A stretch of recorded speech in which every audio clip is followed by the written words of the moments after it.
Hello friends, स्वागत है आपके अपने चैनल पी क्लासेस में। एसएससी सीजीएल 2022 का 6 मार्च का पेपर, जैसा कि आपको पता है, बहुत देर से हो चुका है। तो मेरे पास जीएस के क्वेश्चन आ चुके हैं, कंप्यूटर के क्वेश्चन हैं। तो मैं इनको पूरा डिटेल आपको बताने वाला हूँ। ये सब हमारे पास क्वेश्चन आ चुके हैं। तो ये आपके सामने कुछ क्वेश्चन हैं, ये तो अभी आपको देखा, इसका हम पूरा आंसर भी बताएंगे कैसे कैसे है। पूरा डिटेल में इसको हम बताएं, तो आप वीडियो को अंत तक जरूर देखिएगा, ठीक है। और लास्ट में हमने कंप्यूटर बताया है, तो कंप्यूटर को जरूर देख के जाइए, क्योंकि कंप्यूटर आपका इंपॉर्टेंट है। जीएस कर लेंगे लेकिन कंप्यूटर में फेल हो जाएंगे तो आप फेल मान जाएंगे, ठीक है। पहला क्वेश्चन की बात करता हूँ। पहला क्वेश्चन आपका है, देखिए यहाँ पे लिखा है N2O। वो NO2 गलत है, वो N2O याद रखना। यहाँ पे N2O को लेकर पूछा गया था कुछ। यहाँ पूछा गया था N2O को क्या कहते हैं, तो उसको नाइट्रस ऑक्साइड कहते हैं, जिसे लाफिंग गैस भी हम कहते हैं। यह अकार्बनिक यौगिक है और जिसका नाम N2 है। सामान्य ताप पर यह रंगहीन और अज्वलनशील, गैर मोहक, गंध वाला और हल्के मीठे स्वाद के लिए होती है। इसका प्रयोग शल्य क्रिया, दंत चिकित्सालय में एंथेसिया और एनलेजिया के प्रभाव के कारण होता है। तो ये यहाँ पे नाइट्रस ऑक्साइड का आपको मैंने बता दिया है कि कैसे क्या आंसर है और क्या इसके लिए प्रयोग किया जाता है, ठीक है। अब नेक्स्ट क्वेश्चन पे चलते हैं। नेक्स्ट क्वेश्चन पूछा गया था आपसे कैक से, मतलब 148 से 151 के बीच में जो होते हैं उससे पूछा गया था 148 से किसके लिए होता है। तो 148 का निश्चित होता है भारत के नियंत्रण महालेखा परीक्षक के लिए होता है।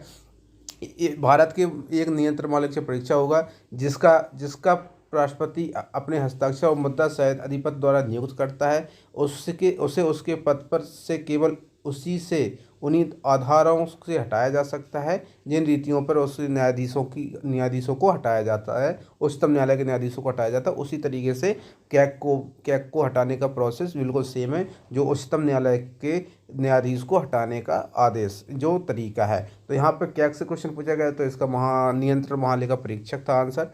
अब नेक्स्ट चलते हैं। नेक्स्ट पूछा गया था, अब ये 1905 पूछा गया था या 1915 ऐसे कुछ पूछा गया था। ये पूछा गया था 1915 के कांग्रेस अधिवेशन का अध्यक्ष कौन था। कांग्रेस का अध्यक्ष कौन था, तो यहाँ पे याद रखनी है SP सिन्हा थे वहाँ पे। और ये मुंबई में किया गया था, ठीक है। मुंबई में इसकी बैठक हुई थी, ठीक है, ध्यान रखिएगा।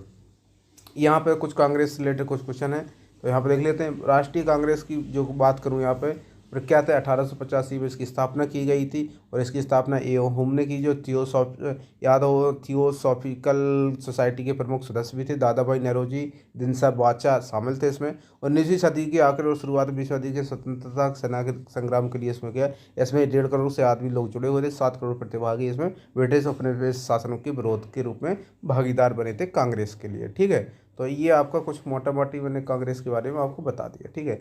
अब यहाँ पे पूछा गया था कबक की खोज किसने की। तो कबक की खोज जो है बिगर राम मुसेन ने की है। बिगर राम मुसेन ऑस्ट्रेलिया कॉटन विश्वविद्यालय के भूवैज्ञानिक थे, जिन्होंने वेस्ट बेसिन में ओंगेलुक फॉर्मेशन प्राप्त बेसाल्ट नमूना का वर्णन करते हुए गलती से कबक की खोज कर ली थी। तो ध्यान रखिए, ये जो खोज हुई थी वो गलती से हुई थी, लेकिन ध्यान रखना इन्होंने कब की थी। ओंगले फॉर्मेशन प्राप्त बेसाल्ट नमूनों का वर्णन करते समय कबक की इन्होंने खोज की थी, ठीक है। नेक्स्ट बात करते हैं। पूछा गया था पुष्प पुष्पमित्र से पूछा गया था। तो पुष्पमित्र जो है प्राचीन शुंग राजा वंश से संस्थापक थे। ये वे शुंग राजवंश के संस्थापक और प्रथम राजा भी थे। इससे पहले वो मौर्य वंश में सेनापति थे। और यहाँ पे इन्होंने पुष्पमित्र अंतिम मौर्य बृहद, इनका जो मौर्य वंश बृहस्पति के धर्म पर देश और वृद्धि नीति के कारण उनका छल और वध कर स्वयं को राजा उद्घोषित कर दिया। बृहद को इन्होंने मारा था उसमें शुंग ने, तब वो जाके राजा बने थे, ठीक है। तो ध्यान रखिएगा इस बात। और जो बृहस्पति थे जो मौर्य समाज के आखिरी राजा थे, ठीक है, ध्यान रखिएगा इस बात का। नेक्स्ट बात करूँ यहाँ पे एक बैंक RBI से रिलेटेड कुछ क्वेश्चन था। RBI ने बैंक के लिए एक फ्रॉड से रिलेटेड कितने दिन का डेट रखा था, या फिर ये पूछा गया तो बैंकों ने फ्रॉड को बचाने के लिए कितने दिन तक शिकायत करते हैं, ऐसा कुछ क्वेश्चन था। तो शिकायत करने के लिए तो 3 दिन RBI के नियम के अनुसार, RBI के नियम से अनुसार 3 दिन है। अगर वैसा कुछ है तो 120 डे है। अगर और कोई क्वेश्चन आया है इससे रिलेटेड, फ्रॉड से रिलेटेड, तो उसका एक ही आंसर बनता है 120 डेज। ये आपका होगा या तो 3 डेज होगा या 120 दिन होगा। तो या ध्यान से ग्राहक सेवा के लिए ये RBI ने नियम जारी किया है, ठीक है। पूछा गया था ब्रायोफाइटा से। ब्रायोफाइटा क्या है, तो ब्रायोफाइटा याद रखना, ये वनस्पति जगत का सबसे बड़ा वर्ग है।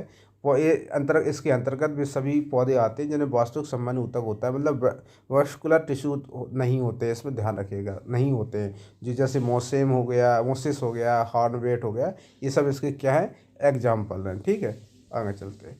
अब पूछा गया था, देखो रिट से क्वेश्चन आ रहे हैं, तो पूछा गया था अनुच्छेद 32 से 226 के अंदर कितनी रिट जारी की जा सकती है। तो याद रखना, उच्चतम न्यायालय व्यक्ति के मौलिक अधिकारों को प्रभावित करने के लिए 5 प्रकार की रिट जारी की जाती है। 5 प्रकार की रिट कौन कौन सी होती है वो मैं यहाँ पे लिख के रखा हूँ, तो आप देख लीजिए 5 प्रकार की रिट कौन सी होती हैं। तो 5 प्रकार की यहाँ पे बात को बंदी, प्रत्यक्षीकरण, परमादेश, परिशेष, उत्प्रेषण, अधिकार परीक्षा, ये सब आपकी क्या होती हैं, रिट जारी करने की रिट जारी की जा सकती है। ठीक है, अब बात कर लेते हैं कंप्यूटर में कहाँ से कितने क्वेश्चन आ रहे हैं। तो आप ध्यान रखिएगा, आज का बिल्कुल एग्जैक्ट डाटा है। एमएस वर्ड सॉफ्टवेयर से आपके एमएस वर्ड से 1 क्वेश्चन आया था, विंडोज़ 2010 से 2 क्वेश्चन आए थे, सीपीयू से 2 क्वेश्चन आए थे, और याद रखना वर्स वाला जो क्वेश्चन है वो आया था। सॉफ्टवेयर 365 से 2 क्वेश्चन, वायरस से 2 क्वेश्चन, फंक्शन 1 क्वेश्चन, हार्डवेयर से 1 क्वेश्चन, शॉर्ट के से 2 क्वेश्चन, और अदर क्वेश्चन भी आपके कुछ आ रहे हैं जो मुझे नहीं बता पाए, वो जिस जगह मैंने बात की थी, और ये सब आपका यहाँ पे पूछा गया है। ठीक है, तो जैसा कि मैंने जितने मेरे क्वेश्चन थे मैंने बता दिए। यहाँ पे मैंने फिजिक्स के क्वेश्चन नहीं दिए, क्योंकि फिजिक्स क्वेश्चन जो लिखे हैं वो क्वेश्चन थोड़े से मुझे भी नहीं लगा कि क्वेश्चन देख लेना आप लोग, एक बार उनको सर्च मार लेना। मैंने जब मेरे पास यूनिफॉर्म एक्सीलरेटेड मोशन का एग्जांपल्स पूछा गया था, इलेक्ट्रिक फ्लो इन मैग्नेटिक में अब क्या पूछा गया था ये मुझे खुद नहीं पता क्या समझाए। समितियों संशोधन पूछा गया, समितियों संशोधन में मुझे समझ नहीं आया कि समितियों संशोधन में क्या पूछा गया, उनको भी याद नहीं था। तो ये सब क्वेश्चन जो है वो जेन्युइन क्वेश्चन है, तो आप इस पर भरोसा कर सकते हैं। ठीक है, थैंक यू फॉर वॉचिंग।